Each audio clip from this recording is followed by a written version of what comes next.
Hi everyone, welcome back to Stereo Niche. I'm Scott Schneider. Today I'm going to talk about a little speaker with a big reputation, the Minimus 7 from Realistic. Come right back.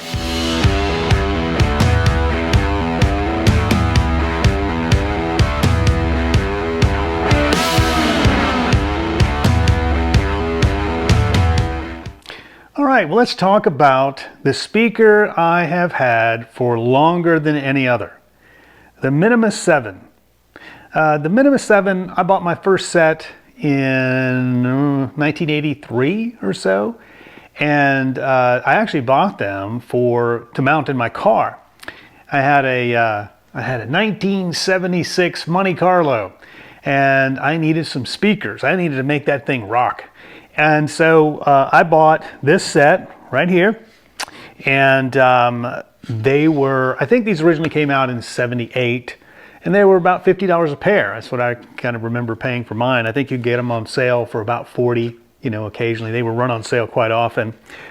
But just a dynamite little speaker. It's a die-cast aluminum enclosure, and two-way. There's a nice little, I think it's a fabric tweeter, and a 4-inch mid-bass in here. And they also, you could buy a little bracket, and you could mount them. There are little holes back here for screwing the bracket on there, and they were just great sounding, punch above their class little speaker, and they were so flexible. You could just put them anywhere. I mean, look at that. That's pretty easy just to sit this anywhere you want. Get some speaker wires to it, and you had tunes.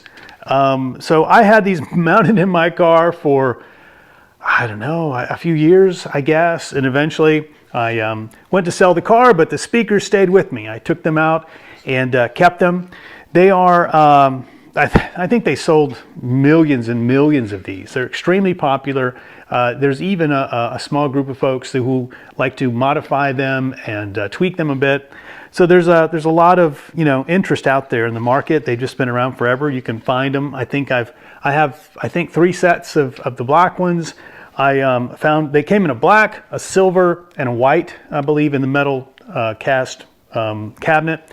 They also had the 7W, which was a walnut finish as well. And I like these because the covers come off, just like regular little speakers. And there they are. And just a cool little speaker. They were supposedly handled about 40 watts in power. They were 8 ohm, as I recall, and I couldn't find the sensitivity. So I don't know what the sensitivity is. If anyone happens to know that, let me know in the comments. So the reason I bring these up, I'm going to do a review of them, but at the same time, just like I use the Advent for my reviews to compare them to other speakers, I'm going to use the Minimus 7 as my baseline for small bookshelf speakers. I realized I have several sets of different models, and I wanted to do some reviews, but I thought, well, not too fair to match them up against a much larger speaker. So I thought I would do the same thing I've done with the Advents and make this my baseline. And so I'm going to do a rating. I think I'm going to use my little walnut version here and do a review of them. And then from that point on, any small speaker other review will be compared against these to see, how well does it compare. Now, I have already done the Ensemble. However, the Ensemble is actually a 3-way system. It does come with its own separate bass woofer unit. So I think it was still appropriate to match that and compare it to the Advent, which it did very well.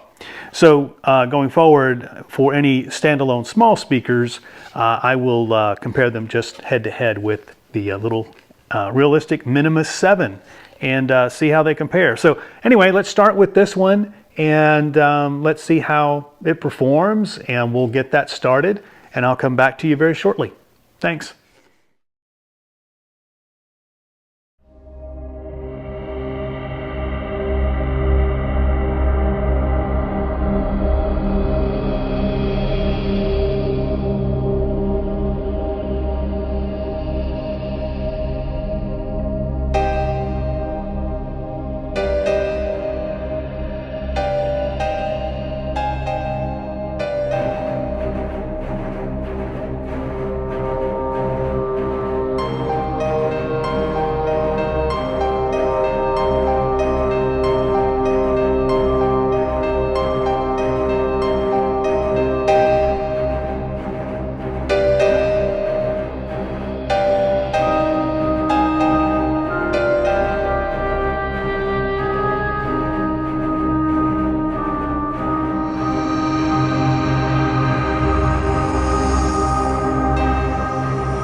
Okay, well, got the review done, but not without a little bit of excitement. When I left you guys, I told you I was going to review the 7W, and that was going to be the one I use as my baseline. And I got started. I set them up, and after just a few minutes, I realized something wasn't quite right. And so got to checking. They were kind of dull. So I got into them and realized that the tweeters were both blown. So that wasn't going to work, of course. And so when I bought these, which if I recall, I got them with some other things several years ago, and really never spent any time with them. I may have hooked them up, saw that they were, putting out some sound, and I think I put them back on the shelf. But these were not, fully tested, obviously, and luckily I have another set or two or three that I could put in very quickly. So that's what I did. This set over here is now going to be the new baseline set. And they played excellent, very well. So, looks like we're good going forward. So let's jump into it. Style. So if you haven't seen the video yet, how I review them, I have 5 categories to review: style, imaging, the low end, the mid-range, and the high end. And I give each category a possible high score of 20 points. So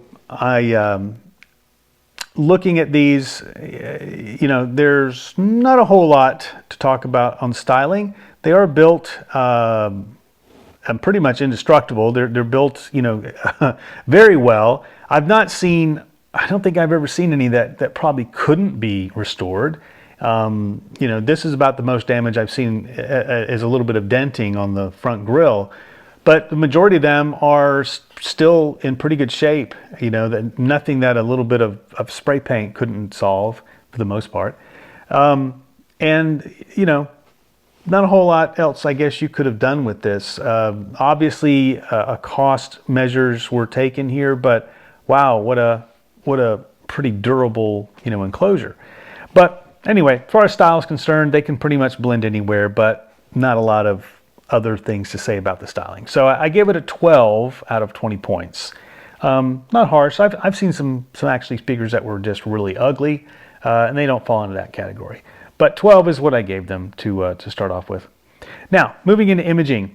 Before I talk about imaging, I want to say the one difference in how I will review bookshelves is how I listen to them. And the only difference there is that I will be not, 10 feet, 12 feet away. I will be roughly near field, 7 feet away approximately. And I think that's fair. You're not going to take a small, tiny bookshelf and fill up a large room. If you're thinking that, you're misguided. It's just not capable in most cases of doing something like that. So I'm going to listen to them somewhat up close, and I think that's going to be the best experience to get from a small bookshelf. So that's what I did with these, and let me tell you, the imaging was excellent for that sort of up close experience. There was a sense of realism. It was exciting. The singer was right there. The instruments were separated. It was a fairly large soundstage, and I didn't have anything negative to say about it. In fact, as far as scoring, I gave them a 16, which is a little bit a point more than these Advents even, which is a pretty significant score. So for that, I think that's. It says a lot about the quality of the speaker, and the fact that they sold so many. I remember when I bought my first set in '83. I mean, there was nothing that I could say negatively about them. For the price point and the sound they delivered, it was a heck of a bang for the buck, and I think that's still true today. So moving into lows, the low end. Well, come on, that's a pretty small box, and if you're going to get some significant bass, you need a pretty significant box, and that's just that's not going to happen. You're not going to shake the ground with these things, But when you're playing a track that has some bass, it tries. You got to give it an A for effort. It really does, give it the best it has. But there's just, not a lot it's going to be able to do. If you listen to acoustic type music, I don't think you'll miss the low end at all, because it will do pretty well. If you're going to listen to bass heavy tracks, yeah, you're gonna miss that.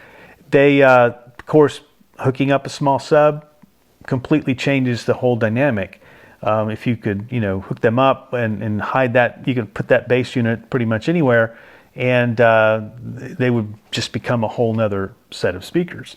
But obviously not doing that here. But on the low end, I gave them a 10, and it's just because they really can't put out really anything more than they do already. So let's see, moving into the mids. The mids are really good. I've had obviously lots of other speakers here to compare them to, and they should. If you're going to pick a really good mid and a really good tweeter, you can put it in a small box. It doesn't need a huge enclosure, and they do very well. And I couldn't say anything bad. The imaging qualities of them, of course, help accentuate that. And I enjoyed I listened to some Adele. I listened to some Train. I listened to who else did I have? I had some old crooners on for a while, but they do exceedingly well. The voices are right out front, and when you're sitting close and you're more near field, you do get sort of a sense that the singer is sort of right there. It was a little bit lively in that aspect. So I really had a good time with it. So I gave them a 15 points for the mid-range, which I think is kind of exceptional. Moving into the highs. The highs are when they're working, not these highs that don't work, but the highs were very good. I actually I felt like it was. I don't know. I can't say the perfect high end because I didn't give them the perfect score, but it was nice and crisp, but not at all fatiguing whatsoever. There's just nothing negative to say about the tweeter. It's there. It's not the brightest I've heard, which it can be a bad thing, but not bright at all. But I would say very efficient at what they're delivering, and the tweeter, it was really good. I thought it was very pleasant, in what it was delivering. In combination with the mid woofer, it really brings the right music. I think it excels at putting that sound stage and that presentation to you. So I thoroughly enjoyed them. It brought back a lot of memories for me. Again, this is the oldest set of speakers that I have, and I have a lot of fond memories of being a young man and having these in my car and cruising around listening to all kinds of old tunes. May have been a bit of nostalgia there for my ratings, but hopefully I was able to be unbiased here. In keeping up with the total score, that means it totals out at 69 points, which I think is pretty respectable for such a small little footprint and a little enclosure. But that's the baseline. We'll see if other bookshelves can match or exceed their output here and their quality. I have some other bookshelves. I have a set from B&W. I've got a small set from Yamaha. I have a set from Bose, and I have some Minimus 77s as well. And I have some other small ones that we'll throw in there. I'm not sure how big I want to go to call it a bookshelf, but there are some others that we'll put in the mix, and we'll get these rolling and see where this takes us. But it was fun. I enjoyed it. And so now we have a baseline for bookshelf, and we'll get the next reviews rolling. So I hope you enjoyed that. Thank you for tuning in, of course. If you've had these, which I'm sure a lot of people have, put your thoughts. Tell me some stories about your experience with them. I'd love to hear some other experiences and feedback. And if you want to keep up with future videos, hit subscribe. Very important. So thank you again for tuning in, and we'll see you in the next video.